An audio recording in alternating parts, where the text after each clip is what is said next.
సాక్షి పేపర్లో ఒక ఆర్టికల్ ఆలగడ్డ గురించి రాయడం జరిగింది.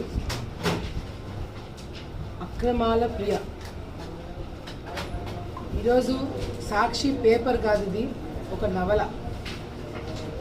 ఎందుకు నవల అంటున్నానంటే, మామూలుగా సాక్షి పేపరు అన్నీ ఊహించుకొని సృష్టించి క్యారెక్టర్స్ని బిల్డప్ చేసి రాస్తున్నారు కాబట్టి ఇది సాక్షి పేపర్ అనుకున్నారేమో జనాలు.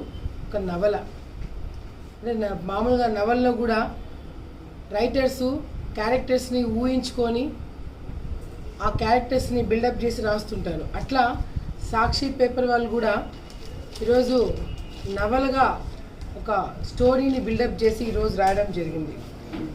ఈ అక్రమాల ప్రియ అనేది ఎవరనేది